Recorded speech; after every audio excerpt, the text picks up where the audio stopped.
Setiap era itu, setiap tangguh itu kan beda ya Mas. Materialnya, pembuatannya, dia beratnya beda. Terus lipatannya beda. Lipatan yang paling banyak itu kalau tidak salah itu era Sedayu.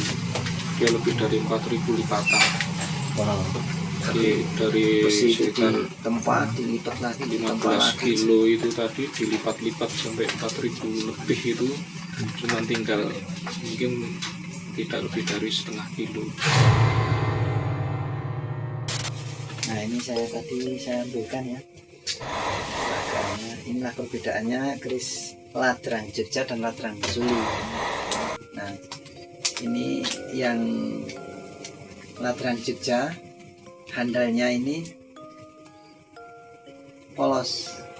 Nah yang Solo ini jenong. Dan ini ada sedikit seperti jalu ya. Nah, untuk bilahnya, untuk ladrangnya ini kan kalau yang Surakarta ini tipis seperti daun singkong. Kalau yang sini lebar. Nah ini yang Jogja, sini yang Solo. Ini lebar seperti mahkota Mataram. Kalau yang ini Solo lebih tipis ya saja. Dan ininya di sini ini lebih bengkok. Kalau yang Solo, kalau yang Jogja agak menghadap ke atas. Kalau dari Jawa Timur juga beda sebenarnya Pak. Ya hampir sama sih sebenarnya rasnya. Cuman kalau Jawa Timur itu mungkin lebih ke dalamnya. Kalau dari luarnya ini mungkin kalau ladrang kita hanya nemuin biasanya cuman Mataram, Surakarta, Cirebon ya Mas, ya, yang paling signifikan perbedaannya. Kalau dalamnya mungkin agak bisa kita cari. Menarik. Dulu pernah ngobrol-ngobrol sama teman konon ada keris yang beracun Pak. Itu benar betul nggih? Beracun itu kan karena proses warangan tadi Mas. Iya. Arsenik itu kan racun. Jadi ya, ketika kita membuka keris pun ada tata caranya itu kan karena racunnya itu tadi. Jadi jangan dibuka terus dihirup gitu ya, itu kita menghirup racun gitu.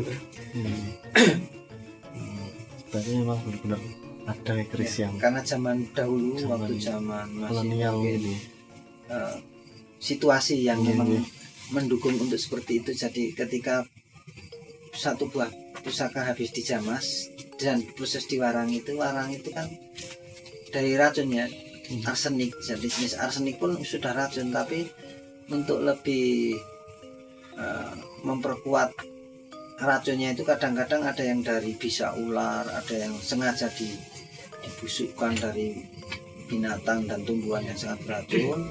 Dia diekstrak di satu tempat itu, misalnya di buah jeruk yang gulung itu kan dia seperti busa itu. Jadi dia ada bisa ular atau bisa kalau zaman dulu katak beracun itu biasanya seperti itu.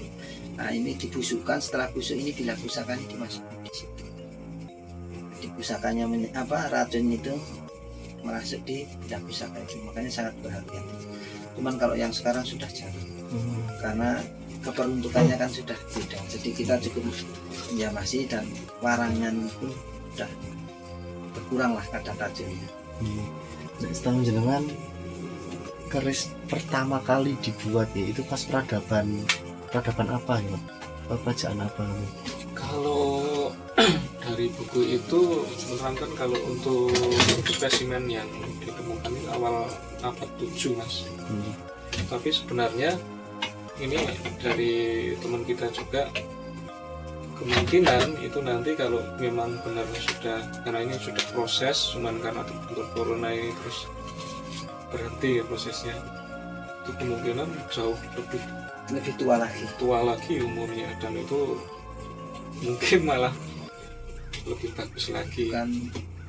Sekarang kan udah zaman modern, jadi ketika kita menemukan suatu buah pusaka itu di laboratorium bisa diperiksa itu tingkat ketuaan logamnya itu ya, itu dari tingkat Jadi kadang-kadang pusaka temuan itu demi sebuah ilmu peradaban, mengetahui sejarah, sengaja dipotong.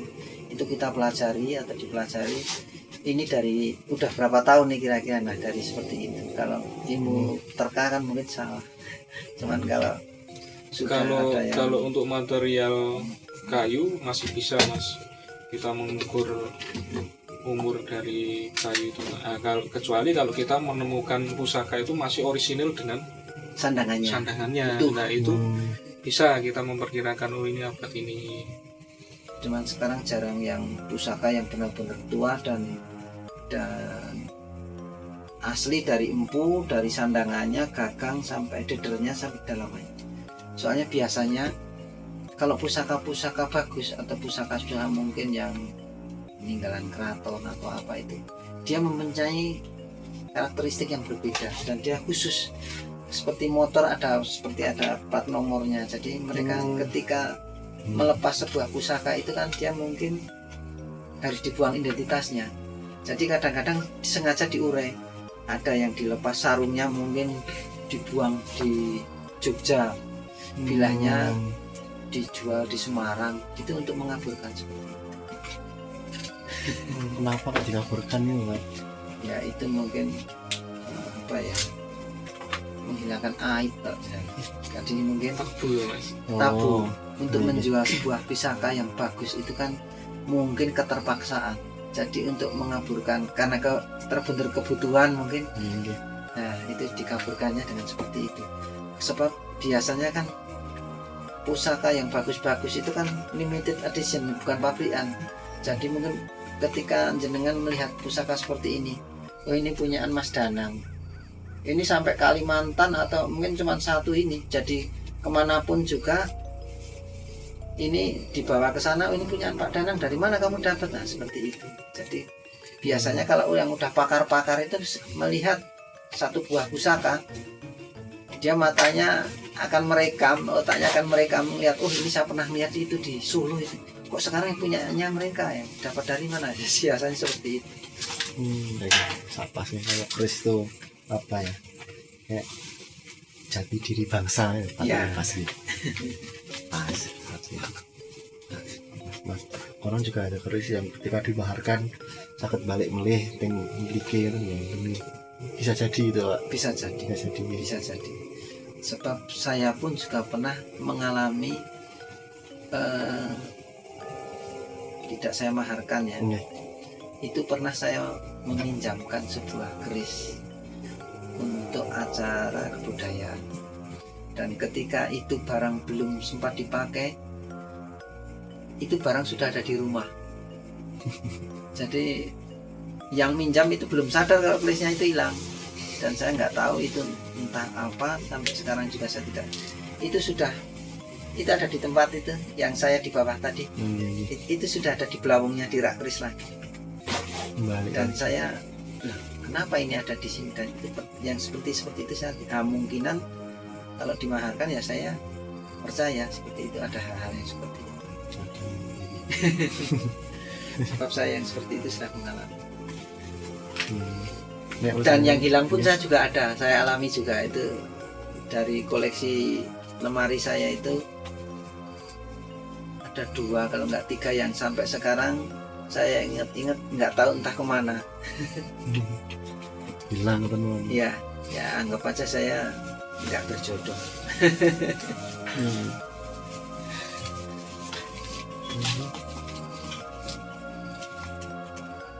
Oh iya. Di sampingnya jenengan enten blangkon itu Pak. Oh iya. Mungkin sakit dijelaskan Ini itu apa? Blangkon pun beda-beda Mas. Iya. Yang tadi saya bilang, yang ini adalah blangkon Jogja. Sayang saya nggak punya blangkon Solo. Ini sepintas seperti blangkon Solo, cuman ini yang dinamakan blangkon Kedu. Ini asli daerah Kedu, Temanggung ya Mas ya. Ini bedanya di sini. Ini ada lipatan seperti ini, dan di sini agak dalam. Kalau Solo agak rata, cuman kalau di sini agak dalam. Dan ini tetap pipi, hampir sama seperti Surakarta. Dan ini saya temukan juga hasil perburuan ya. Jadi ketika kita main-main kemana, kok ada belangkon seperti ini, dan ini ada nilai sejarahnya, ternyata ini punyaan Mbah Buyutnya. Jadi punyaan Mbah Buyutnya itu dulu Pak Wedono mungkin ya, Pak Wedono di Temanggung, dan beliau menyimpan ini sudah sebelum jadi Wedono, jadi udah Mbah Buyutnya lagi, Mbah Canggahnya. Nah, jadi kemungkinan ini belangkon sudah 100-an tahun lebih. Ini sudah mulai lubang-lubang ini. Saya kemarin sangat hati-hati membersihkannya karena ini rencana sama rekan-rekan mau kita reproduksi lagi. Jadi karena ini sudah sangat punah. Kalau yang ini kan Jogja, kalau ini Jogja, cuman ini baru-baru saja. Cendoli. Ya, ini jendol ini juga ada sejarahnya ya Mas ya. Kenapa ada jendol seperti ini kalau Solo kok enggak? Karena mungkin kalau dulu, kalau Mataram itu banyak kan sebenarnya dia kan kayak ikat. Ini sebenarnya dulu rambut isinya itu. Karena dulu banyak kan tentara atau pasukan Mataram itu gondrong-gondrong. Jadi dia bawa, sebelum jadi belangkon seperti kan udah ikat. Ya dia biasa digelung, diumpetin di sini. Nah, Trepes. ya. Jadi yang mungkin yang nggak gondrong jadi nggak pede, yang bikin belangkon dibikin seperti ini. Ini saya dapat 2 ini. Itu sama itu. dapat gede. Itu Yang saya ingat satu lagi yang masih punya langkah itu, kalau jenengan bisa lihat di Pak Lurah Candisari Ceper, Pak Ceper itu juga punya. Nah, nggak tahu yang lainnya di Temanggung itu belangkon kedung yang masih asli, yang belangkon tua selain saya dan Pak Ceper nggak tahu siapa lagi. Kalau yang Solo ada lancipe depan itu ya Pak? Apa? Iya. Apa? Di Solo sini Bapak ya, hampir sama ini. Cuman nggak ada ini Bapak ya. Iya. Dia seperti ini, cuman belakangnya seperti ini. Masih enten lancipe ya jadi. Iya. Ini loh Pak nih. Itu yang model kayak ikat itu. Oh, belangkon pun macam-macam. Ada belangkon senopaten, ada yang untuk prajurit, untuk senopati, terus apa yang ada ekornya itu namanya parokan ya. Parokan seperti itu. Seniman Sini juga Ya, beda. beda. gitu. Dalam pun juga mungkin beda ya. Beda. Berarti ada filosofinya juga berarti. Iya. Bicara perbelangkonan. Saya pun tidak tahu dengan belangkon ini, saya teka-teki juga ini. Ini kenapa saya simpan juga? Ini kalau dilihat belangkon ini kanan sama kiri beda. Ini, dan ini sengaja, bukan tidak sengaja dilipat. Nah, ini dulu ada ceritanya juga. Cuman itu entah benar entah tidak. Jadi zaman dulu itu yang memakai seperti ini kan banyak juga. Zaman penjajahan Belanda kan mereka ada Demang, ada Pak Lurah, ada Pak Wedono, itu kan dia berhubungan dengan Belanda. Ada yang pro, ada yang enggak. Nah, ketika ini ada sandi, semacam sandi rahasia. Jadi mungkin kalau ini yang dianggap pejuang, dia mendekati dengan semacam janur kuning kalau. semacam janur kuning itu. Ini sandi. Jadi mungkin kalau ketika pejuang kita melihat yang ada seperti ini, oh berarti ini teman sendiri. Kalau mereka lagi dekat-dekat dengan Belanda mungkin nggak ditembak. Seperti itu. Jadi kodenya seperti ini, seperti kode-kode seperti ini. Jadi dia karena mungkin dulu pemakainya pejabat dekat dengan pemerintah Belanda, nah, itu mungkin kan dekat dengan target. Jadi kalau dia merasa apa, biar dia, oh ini orang kita sendiri. Tanda-tanda. Ya. Oh iya. Kalau panah itu termasuk pustaka enggak ya Pak? Busur panah. Apa namanya? Busur itu. Panah itu ada juga. Kita juga ada komunitas jemparing ya. Iya, jemparing. Nah, jemparing itu ada panah itu macam-macam. Ada panah untuk olahraga, ada panah apa berburu. Nah, panah yang kita perjuangkan itu panah gendiwo itu ya, panah jemparing itu. itu ada yang benar-benar memang pusaka juga. Bahkan kemarin saya pun belum melihat sendiri, itu terbuat dari logam gendewonya. Itu ada, itu yang termasuk apa, pesan aji juga karena dia unsur logam. Dan pemakaiannya pun berbeda dengan panah olahraga. Jadi kalau istilahnya posisi memanahnya itu beda. Bisa panah olahraga dengan, ada lagi yang panah itu ada yang seperti ini. Kalau panah yang sendulan ya itu makanya duduk bersila, dia dengan menggunakan baju Jawa lurik, dia duduk bersila, panahnya seperti ini. Kalau panah olahraga kan seperti ini. Kelihatan Solo ya, Solo Jogja.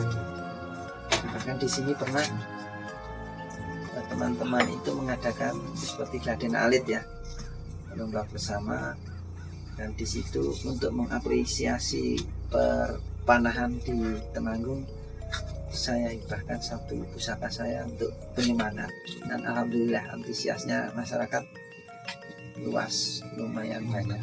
Dan dari luar kota pun karena ada penyemangatnya itu jadi tertarik. Cuman karena ini ada COVID ini, kita jadi agak tersendat lagi.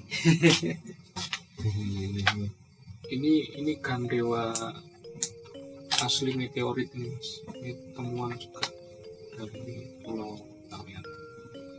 Full meteorit dan besar sekali. Itu apa? Jadi kita kadang bertanya-tanya kan, dalam apa cerita pewayangan itu yang identik malah panah.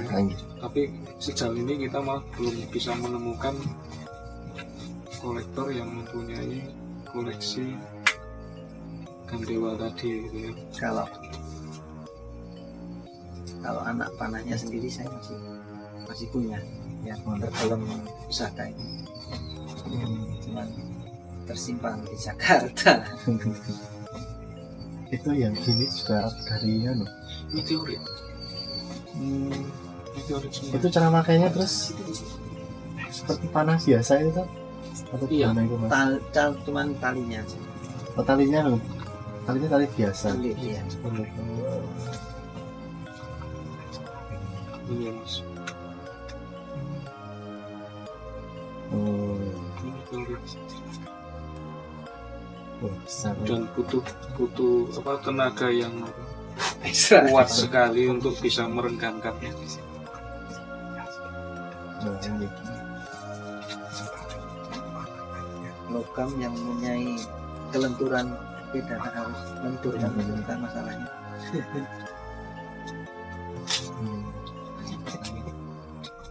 Kalau ini Pak, apa namanya, panahan jemparing, nah itu apa Pak? Kalau jemparing itu sebenarnya panah yang tradisional juga, jadi cuman kan gedewanya beda. Jadi apa namanya itu, kalau mungkin ada yang buat prajurit ya, itu biasanya untuk pasukan berkuda, untuk pasukan artilerinya itu juga. Cuman yang zaman dulu itu pun beda lagi. Ada lagi kalau tombak itu yang buat, yang dari apa, yang pasukan berkudanya sama pasukan daratnya beda-beda. Begitu juga panah itu juga begitu. Panah yang darat, yang pejalan kaki sama yang berkuda pun beda.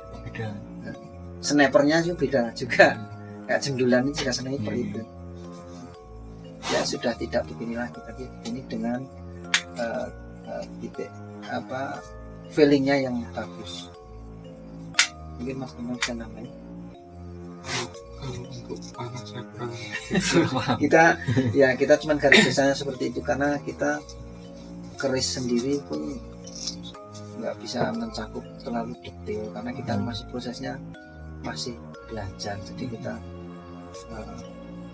saling mengisi. Jadi kadang-kadang ketika kita mendapatkan satu bilah pusaka yang baru kita temukan, baru pandangan pertama, kok ini aneh bentuknya seperti ini, biasanya kita babar bareng-bareng, yuk kita ketemu, kita nemu barang seperti ini. Nah itu. Oke. Nah, kalau pendapat orang-orang Pak atau pendapat masyarakat di sini lah tentang jenengan mengkoleksi keris seperti ini, ada rasa kekhawatiran nggak sih sama mereka, wah ini ojo-ojo kerisnya undang demit, nah, seperti itu contoh aja, contoh. Iya.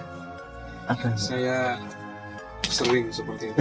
Gitu. Tapi kalau saya malah sengaja, saya di rumah itu malah tak pajang di depan itu sebagian aja. Jadi ketika ada tamu, dukun ini, nggak langsung dukun. Nah itu cuman kita bisa mengedukasinya malah dari situ. Kita bisa menjelaskan orang wah ini terus itu kok kayak gini menurut versi mereka, kita balik dan kita memberikan edukasi tentang esoterinya, bukan esoteri. Kalau esoteri itu wes urusan masing-masing, tapi kalau esoteri itu kan kita melihat dari keindahannya, warisan budayanya. Lawang orang luar negeri aja menghargai begitu. Wah, kita itu kalau dibanding mereka mungkin malah malu, Mas. Mereka merawat di museum dengan temuan-temuan yang dari negeri kita yang modern gitu kan. Tapi justru kita sendiri malah di rumah punya satu atau dua tinggalannya orang tua, tinggalannya baik, malah wah dengan pemahaman yang salah terus akhirnya dirusak, potong, diafir ya sudah seperti itu. Jadi salahnya pusaka itu apa, benda mati ya. Katanya wah ini bisa membuat orang sakit, ini gara-garanya ini lah. Sebenarnya kalau dilihat dari sisi yang lain mungkin iya, karena apa, pusaka yang tidak terawat itu mengandung racun yang kalau kita tidak hati-hati membukanya atau dengan sengaja dibiarkan saja, otomatis kan itu menyebar. Nah itulah tadi fungsinya kita merawat pusaka kan itu, jadi biar terawat besinya, bilahnya, terus efek dari sisa-sisa racun yang dari zaman dulu itu bisa hilang gitu, dari situ. Tapi kalau terus dikait-kaitkan dengan yang non medis, sifatnya non medis seperti itu ya saya kurang setuju sebenarnya. Kalau jenengan Pak? Sama saja saya. Sama lagi. Karena saya juga pengalaman di Jakarta sana juga saya di lingkungan muslim juga. Pernah juga sih dapat kritikan apa mosok, bahkan kita juga punya teman-teman, ketika anak saya pulang dari sekolah bawa teman-temannya masuk, dia komennya agak miring, apa nggak takut itu kamu sama keris seperti itu, satu lemari penuh, apa nggak ada yang suka kelihatan apa ya nggak, buktinya yang dulu takut saya sengaja setiap kamar anak saya itu ada bukan 1, 2, 3 lagi mungkin 5 atau bahkan 10 setiap satu kamar rumah saya. Di sini pun satu ruangan bisa jenengan lihat setiap sudut ruangan pasti walaupun kecil ada 1, 2, 3 dan itu saya bisa menepis bahwa pusaka itu tidak ada salahnya dan tidak mengandung sesuatu yang negatif. Yang menegatifkan itu kan manusianya. Orang saya juga kadang-kadang yasingan bareng-bareng, atasnya juga pusaka. Bahkan di sini saya kadang-kadang undang orang untuk pengajian juga di bawah, di atasnya juga mungkin pertama kali mungkin ya agak-agak aneh, mungkin orang undang pengajian jeruni keris, padahal nggak ada hubungannya sebenarnya. Cuman yang manusianya aja yang karena dari pemikiran dan mengambil konotasi sendiri yang negatif itu. Baik Pak, mungkin terakhir ya, pesan untuk generasi muda ya, karena zaman sekarang ini kalau keris tuh persepsi mereka tuh ke arah situ negatif gitu ya. Nah, pesannya seperti apa Pak? Kalau saya pribadi itu sangat menganjurkan kepada generasi yang sekarang, cintailah bangsa dan negaramu. Mencintai bangsa dan negara itu dengan mencintai budayanya, mencintai negara. Kalau nggak mencintai budayanya nggak bisa, karena negara itu terwujud itu dari sejarah, termasuk budaya itu. Ketika budayanya satu bangsa itu hancur, pasti negara itu akan hancur. Makanya generasi muda itu wajib melindungi atau melestarikan nilai-nilai sejarah bangsa itu sendiri. Di antaranya adalah peninggalan-peninggalan dari pendahulunya, termasuk keris ini. Tentunya dengan cara yang benar, pemahaman yang benar. Bagaimana kita sekarang kan medianya sudah lebih canggih, bisa belajar lewat media, lewat perkumpulan. Untuk khusus di Temanggung ini kita siap untuk sarana belajar atau sarana mengedukasikan kepada generasi muda. Intinya kita belajar bareng, jangan sampai kita itu kehilangan jati diri, kehilangan peninggalan leluhur kita. Kita entar tahun ke depan melihat barang-barang seperti ini cuma di museum, sementara kita di rumah sudah tidak ada lagi yang barang-barang orisinil. Kita udah imitasi semua, pakaian sudah tidak ada, apalagi keris. Ketika ada acara-acara yang berbau tradisional, kita sekarang menyewa pusaka itu kan miris sekali. Dan nyewa itu bukan keris asli, keris seng atau black. Nah ini pengantin pun seperti itu. Pengantin era 70-80an itu masih sangat wajib untuk memakai pusaka yang benar-benar keris. Cuman era 90-an itu sudah tidak, sudah imitasi semua. Dulu ada istilah dukun nganten, sekarang udah nggak ada istilah dukun nganten, itu perias pengantin. Karena ya sebenarnya dukun pengantin itu apa ya, bukan mbah dukun, tapi dia masih pakem, dia masih memakai tata cara adat istiadat yang asli dari nenek moyang kita. Kalau sekarang kan udah enggak, busana juga udah kreasi baru, sesaji sudah enggak. Sesaji itu tujuannya apa, bukan dimakani setan, cuman penghormatan kepada leluhur, seperti itu. Nah sekarang yang hal-hal seperti itu udah susah. Nah mari kita, tugas kita generasi muda ini bagaimana kita mencintai warisan negara, warisan budaya kita, dan bagaimana menjaganya untuk tidak punah. Paling enggak satu rumah saja punya pakaian adat satu, punya senjata pusaka, senjata atau peninggalan satu, itu sudah sangat luar biasa saya kira. Bahkan mungkin jenengan aja nggak punya satu setel aja pakaian daerah adat atau Jawa kan.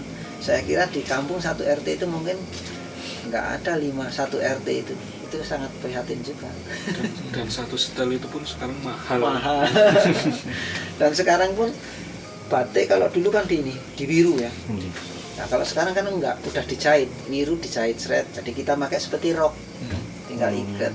Kalau dulu enggak. Dan hebatnya dulu kita pakai kain bisa berkuda, kalau sekarang enggak bisa. Naik motor aja susah. Tapi alhamdulillah sih saya masih bisa. Kalau dulu pakai kain tapi masih pakai berkuda saya masih bisa.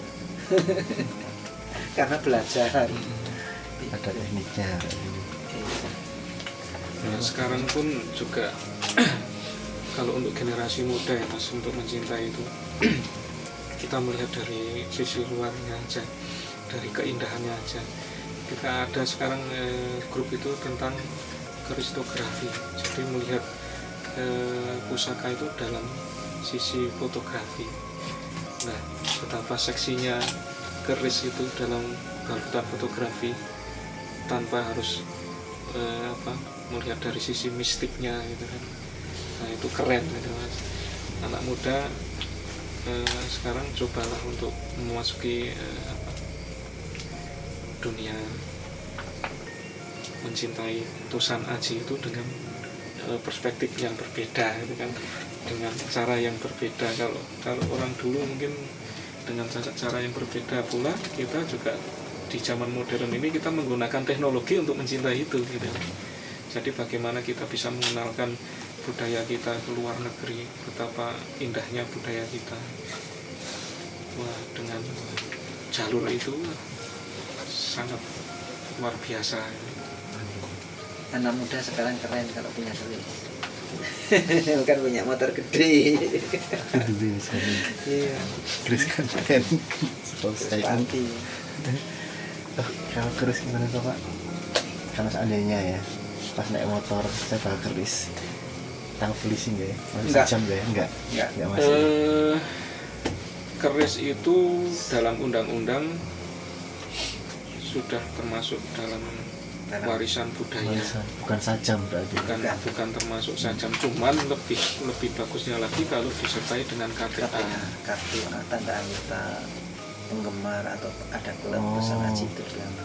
Bahkan sekarang membawa keris di pesawat pun udah ada tempat khusus. Dia Dan dia kalau dipikir kenapa kok bukan termasuk benda Sajam. yang benda sajam yang dilarang. Nah sekarang kalau saya sebagai kolektor misalnya, kok keris saya gunakan sebagai senjata tajam untuk membunuh atau melukai orang, nah, saya yang goblok mas, ya rugi. Ini terus apa nilainya terus jadi hilang gitu loh. Nah, mending pakai batu aja malah selesai gitu kan. Enggak masuk sajam gitu. Ya. Masuk ke sekarang sudah warisan. sangat dilindungi, sudah sangat mengerti lah. Oh ini udah masuk UNESCO juga ya? Iya, Keris ya? karena keris itu kan udah diakui UNESCO sebagai udah dilindungi hak cipta, undang-undangnya sudah ada. Jadi ketika ada turis asing, ada apapun sudah tidak takut-takut membawa keris keluar. Masalah kemarin di berita itu ada orang Jogja duel pakai keris anak sekolah. yang merusak kepercayaan itu Masih. itu.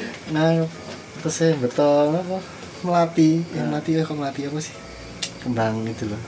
Masih runcean ya. Masih runcing. Duel.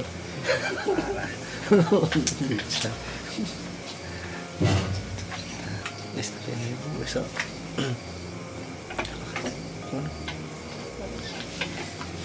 Baik, mungkin untuk Pak Kenyar sama Mas Danang, terima kasih untuk pembelajaran di acara kita RTFM ya Pak. Besok kalau ada waktu mungkin bisa bergabung lagi, belajar kembali gitu. Saya juga sangat berterima kasih karena telah diberikan kita ini dari teman-teman Tosan Aji Temanggung sudah diberi kesempatan untuk paling tidak sedikit membantu pemahaman yang sama ke masyarakat. Nah, jenengan saya juga terima kasih juga karena media entah sudah memfasilitasi ya, paling tidak kan ini juga sebagai sarana untuk mengedukasikan kepada masyarakat supaya seperti ini pemahaman yang kurang tepat menjadi lebih tahu, dan kita siap kapanpun untuk sama-sama belajar lah atau untuk ya sharing ya, dengan siapapun kapan untuk belajar. Matur nuwun atas waktunya. Syukur-syukur malah nanti diberikan Ruang dan waktu. untuk boleh. pameran lebih bagus lagi. Semoga keadaan ini lebih kondusif. Jadi kita sebenarnya banyak rencana-rencana itu dari sponsor, dari apa yang untuk ketertarikan terhadap teman hal-hal seperti ini. Cuman karena ini terkendala wabah dunia